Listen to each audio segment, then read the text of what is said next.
Hey friends, you know I love Paul Harvey. We've done this before. And in a minute, you're going to hear the rest of the story.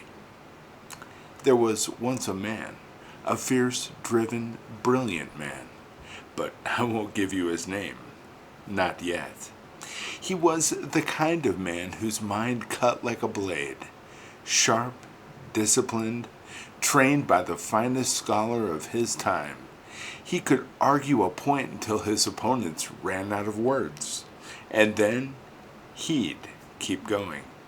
He was respected, he was feared, and he was absolutely convinced he was right. A new movement had begun to stir in his homeland. A group of people who followed a young rabbi from an obscure town called Nazareth. A rabbi who had been executed in public, buried, and, according to his followers, resurrected. This man saw that movement as a danger to the faith he loved, the traditions he honored, and the laws he studied all his life. He believed God wanted him to stop it, and so he did. He tracked down believers. He ruined gatherings. He scattered frightened families whispering that forbidden name, the name of the carpenter who once walked the Sea of Galilee. And he believed he was doing God a favor. But that is just the beginning. Because one day he requested new orders. Permission to travel north to Damascus, to arrest and extradite anyone who still dared to speak the name of that resurrected teacher. He rode with confidence. These were the steps of a man sure of himself, sure of his mission, sure of his righteousness. Then, light. Not the kind you can shield your eyes from. Not a flare, or a torch, or a sunrise. Something beyond light.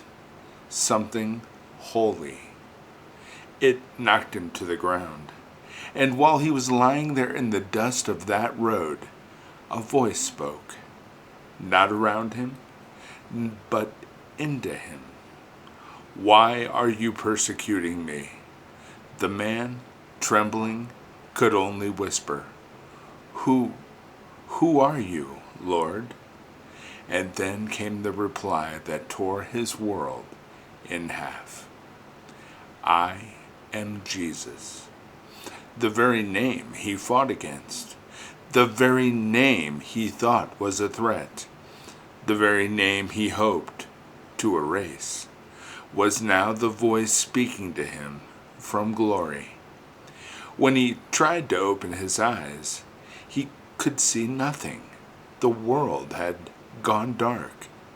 His companions held him by the hand and guided him, the proud scholar, into Damascus like a helpless child. For 3 days he did not eat, did not drink, did not see. But somewhere in that black silence, God was preparing to open more than his physical eyes. A man named Ananias, one of the very people this traveler intended to arrest, was told by God to go to him.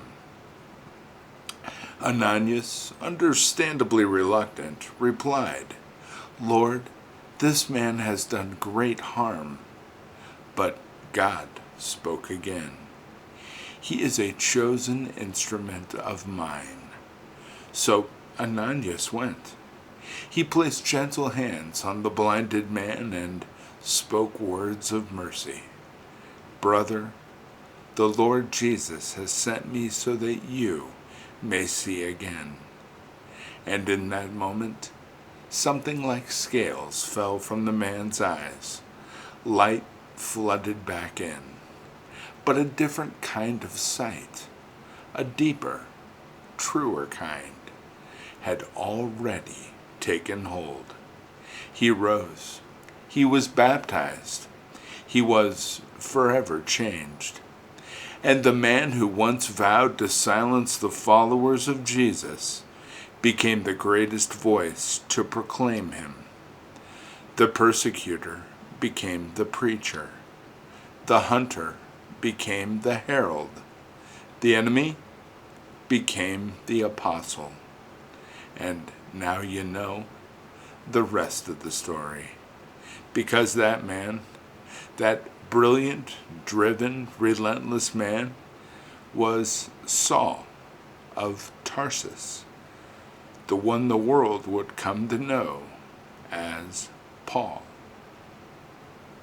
Now, Paul did not walk with Jesus during Jesus' earthly mission.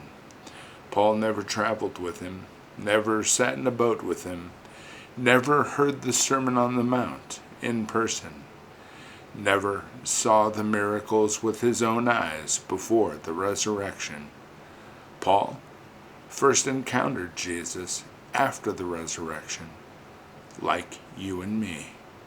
But Paul was on the road to Damascus in a direct supernatural revelation. But here's the remarkable part.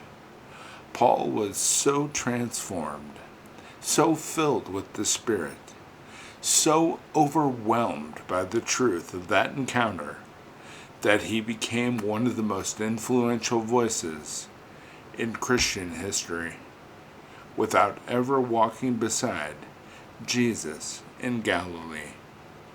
He did not meet the earthly Jesus, but he met the risen one. Good day. God bless you, my friends.